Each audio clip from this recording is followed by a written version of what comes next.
Radhe Krishna friends, आपका दिल से स्वागत है आपकी अपनी चैनल आइडियल मेमोरियल प्रोफिशिएंसी पे। मुझे लगता है आपको ये बिल्कुल नहीं पता होगा कि अगर किसी भी टॉपिक की अंडरस्टैंडिंग क्रिस्टल क्लियर हो तो उसे याद रखना, मेमोराइज करना उतना ही आसान होता है। And I will try my best to help you with that. So without wasting much time, let's get started. Hello welcome back to the revision video of haemorrhage. हम हिमरेज को रिवाइज करने वाले हैं जो हर्ष मोहन के साथ क्विक रिव्यू वाली book आती है उसमें से। सो ये 9th एडिशन की रिवीजन रिव्यू बुक है जिसमें से हम हिमरेज अभी रिवाइज कर रहे हैं। Haemorrhage is an escape of blood from a blood vessel. Haemorrhage क्या है? ब्लड का एस्केप कर जाना ब्लड वेसल्स में से। यानी कि ब्लड वेसल्स है उसमें कोई भी इंजरी की वजह से, कोई स्टिमुलाई की वजह से, कोई एक्सटर्नल फैक्टर की वजह से या फिर बहुत सारे फैक्टर्स रिस्पॉन्सिबल हो सकते हैं। वो इन डिटेल में भी हम करेंगे, लेकिन मतलब किसी भी रीज़न से ब्लड का लॉस होना, ब्लड का एस्केप कर जाना ब्लड वेसल्स से is known as haemorrhage. The bleeding may occur, जो ब्लीडिंग है वो एक्सटर्नली भी हो सकती है, इंटरनली भी हो सकती है। The bleeding may occur externally और internally into the serious cavities जैसे कि for example haemothorax, haemoperitoneum, haemopericardium और इनटू अ होलो विस्कस। तो ब्लीडिंग है वो एक्सटर्नली हो सकती है। एक्सटर्नली ऐसी ब्लीडिंग जिसको हम देख सकते हैं, वो हमें पता चल जाता है। दूसरी होती है इंटरनल ब्लीडिंग, जो कोई ना कोई सीरियस कैविटी में या फिर होलो विस्कस में हो रही है। सीरियस कैविटीज़ के एग्जाम्पल में दिया है हीमोथोरेक्स, यानी कि थोरेक्स रीजन में ब्लड लॉस हो जाता है, या फिर पेरिटोनियम में आपको ब्लड देखने को मिलता है, या फिर पेरिकार्डियम में हीमोपेरिकार्डियम।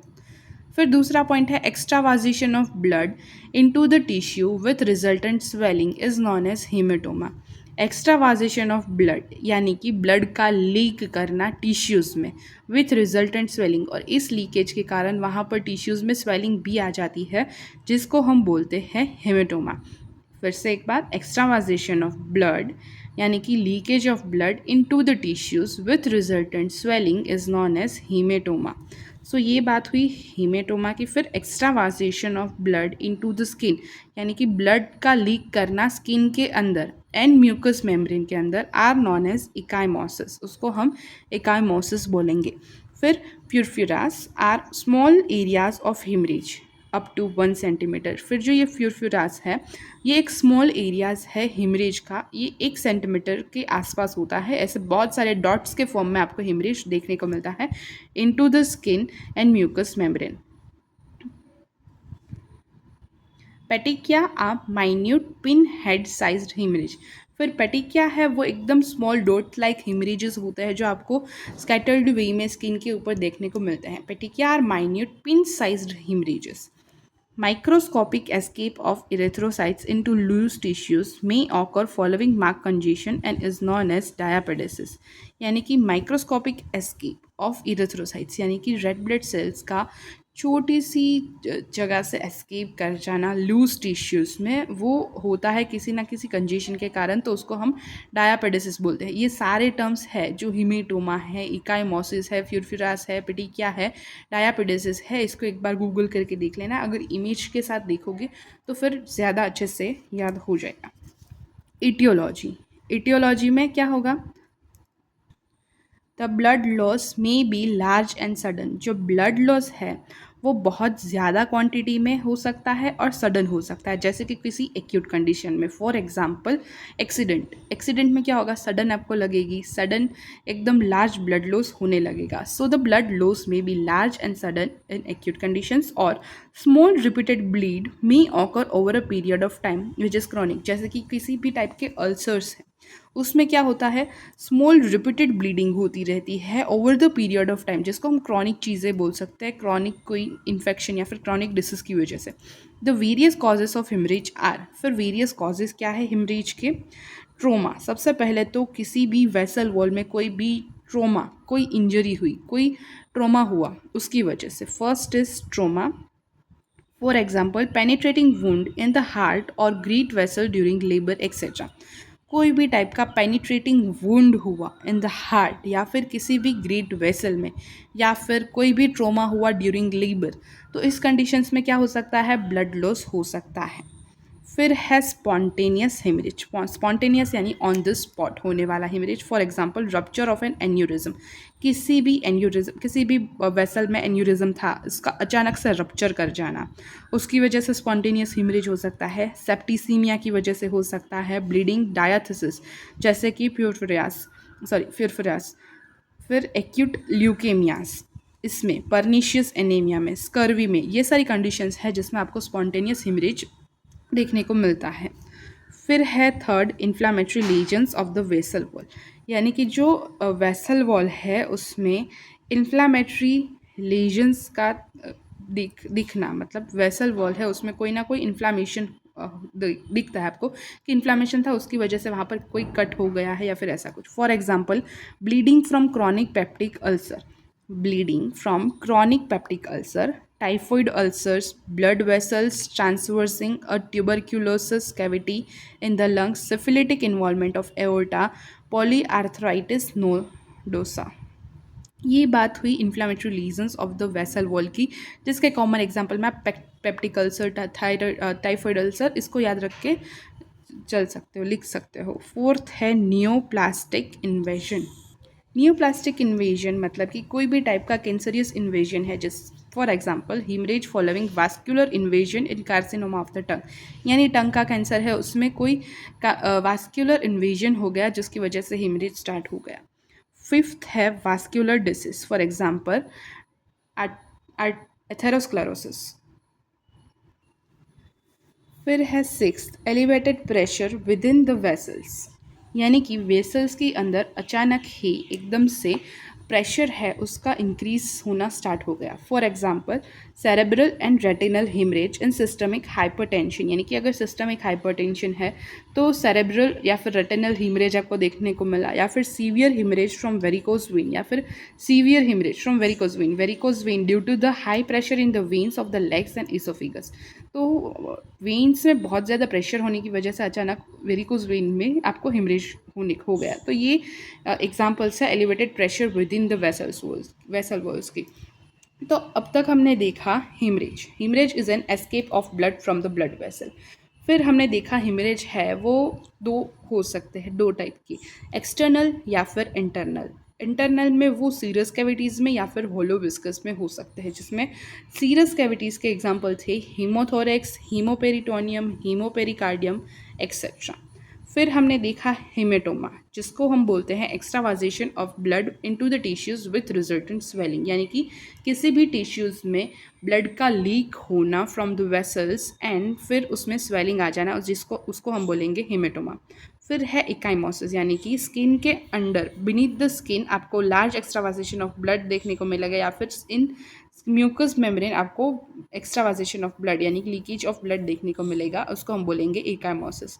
फिर है प्यूरफिरास, जिसको हम बोलेंगे स्मॉल एरियाज, यानी कि 1 सेंटीमीटर से कम एरिया में अगर हीमरेज आपको देखने को मिलता है अंडर द स्किन या फिर म्यूकस मेम्ब्रेन, तो उसको हम बोलेंगे प्यूरफिरास। फिर है petechiae, which are small minute pin sized या फिर पिन हेडेड हीमरेजेस, बहुत छोटे छोटे होते हैं, डॉट के फॉर्म में स्कैटर्ड होते हैं अंडर द स्किन।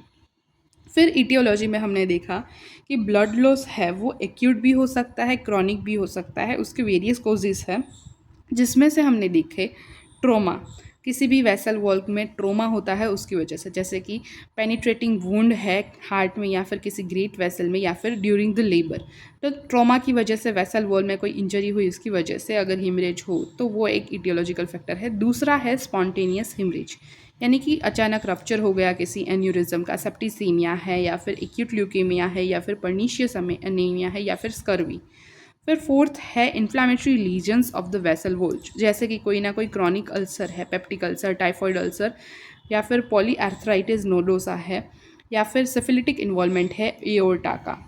फोर्थ है नियोप्लास्टिक इन्वेजन, जिसमें हमने देखा haemorrhage following vascular invasion of the carcinoma of the tongue, यानी कि किसी भी कैंसर के दौरान कोई इन्वेजन हो गया तो उसको हम बोलेंगे नियोप्लास्टिक इन्वेजन। फिफ्थ है वास्कुलर डिसीज, जैसे कि एथेरोस्क्लेरोसिस। और सिक्स हमने देखा elevated pressure within the vessel wall, जैसे कि वेरिकोज वेन में हिमरेज, सीवियर हिमरेज, या फिर किसी भी सिस्टमिक हाइपरटेंशन की वजह से सेरेब्रल या फिर रेटिनल हिमरेज। ये हो गया क्विक रिविजन अभी तक की चीज़ों का। अब है effects, the effects of the blood loss depend upon, यानी कि हिमरेज की वजह से क्या इफ़ेक्ट्स आएंगी और वो इफ़ेक्ट्स किस पर डिपेंड करेगी। The effects of blood loss depends upon first the amount of blood loss. अब क्या इफ़ेक्ट्स आएंगे हिमरेज में जो ब्लड लॉस हुआ है उसकी वजह से, वो किस पर डिपेंड करेगा। तो कि फर्स्ट है the amount of blood loss, यानी कि कितना ब्लड है वो ड्यूरिंग द हिमरेज लॉस हो चुका है। Second point is the speed of blood loss. फिर दूसरा पॉइंट है किस तेजी से ब्लड लॉस हो रहा है, what is the speed of the blood loss. And third is the site of the haemorrhage, और फिर कौन सी साइट पे हिमरेज हुआ है। The loss up to 20% of blood volume suddenly or slowly generally has little clinical effects because of compensatory mechanisms. अगर blood loss है वो 20% से कम है, सडन है लेकिन स्लो है, तो जनरली इफ़ेक्ट्स है, क्लिनिकल इफ़ेक्ट्स या फिर क्लिनिकल सिम्टम्स जो आपको देखने को मिलेंगे वो थोड़े कम होंगे, क्योंकि बॉडी का अपना कंपेंसेटरी मैकेनिज़्म है जो हम इन डिटेल में करेंगे जब हम पूरा हिमरेज करेंगे फ्रॉम नोट्स वो उसमें। तो अभी बॉडी का जो कंपेंसेटरी मैकेनिज्म है वो up to the 20% of loss है जो ब्लड वॉल्यूम, उसको वो कंपेंसेटरी मैकेनिज्म के थ्रू रेगुलेट कर सकता है, इसलिए जो बाहर आपको इफेक्ट्स दिखेंगे वो थोड़े कम होंगे। A sudden loss of 33% of blood volume may cause death, while loss up to 50% of the blood volume gradually over the period of time of 24 hours may not be necessarily fatal. यानी कि sudden loss हो जाना किसी भी haemorrhage में 33% blood loss, suddenly 33% blood loss हो गया, तब तक आपने कुछ मेजर्स नहीं लिए, तो डेथ हो सकती है पर्सन की ऑन द स्पॉट। लेकिन अगर over the period of time, यानी धीरे धीरे हिमरेज हो रहा है लेकिन 24 आवर में 50% तक हिमरेज हो रहा है, तो वो उतना फैटल नहीं होगा कंपेरेटिवली जो सडन 33% लॉस हुआ उसमें डेथ हो जाएगी पर्सन की। और जो 50% है जो over the period of time 24 hour में हो रहा है वो उतना फैटल नहीं होगा। हावेवर क्रॉनिक ब्लड होगा फैटल, लेकिन अगर आप मेजर्स ले रहे हो, आपके पास टाइम है, लेकिन उतना ज़्यादा नहीं जितना ऑन द स्पॉट 33% में हो रहा है। However, chronic blood loss generally produces iron deficiency anemia. जो chronic blood loss है वो generally iron deficiency anemia को produce करता है। Chronic blood loss generally produce iron deficiency anemia. I hope you can understand this कि chronic blood loss हो रहा है तो उसकी वजह से आपकी बॉडी में आयरन डेफिशिएंसी एनीमिया हो सकता है, whereas an acute haemorrhage में lead to serious immediate consequence such as hypovolaemic shock. जबकि एक्यूट कंडीशंस है तो उसमें आपको दिखने को मिलेगा कि कॉन्सिक्वेंसेस क्या है, immediate consequences hypovolaemic shock, hypovolaemic shock में पेशेंट जा सकता है। तो ये बात हुई हमारी हेमरेज और उसकी सारी मतलब टाइप्स, फिर उसके इटियोलॉजी, फिर उसकी इफ़ेक्ट्स की। अब quick revision. Hemorrhage is the escape of blood from a blood vessel, and the bleeding may occur externally or internally into the serous cavity, into the hollow viscus or into the skin and mucous membrane. तो ये हुई पूरी hemorrhage की definition। याद रखना, hemorrhage is the escape of blood from a blood vessel. Hemorrhage is the escape of blood from the blood vessel. The bleeding may occur externally or internally into the serous cavities, into the hollow viscus or into the skin or mucous membrane. Rapid loss about 33% of blood volume is more serious than gradual loss of blood in 50% in 24 hours. जो rapid loss हो रहा है 33% of blood volume का, वो ज़्यादा serious है compare to gradual blood loss of 50% in 24 hours. बाकी सारी चीज़ें हमने इस वीडियो में कवर अप कर ली है। यहाँ पर हमारा हिमरेज का रिवीजन है वो कंप्लीट होता है। ये हमने किया है पैथोलॉजी की इस क्विक रिव्यू वाली बुक से, which is based on Harsh Mohan's text book of pathology. This is from 9th addition.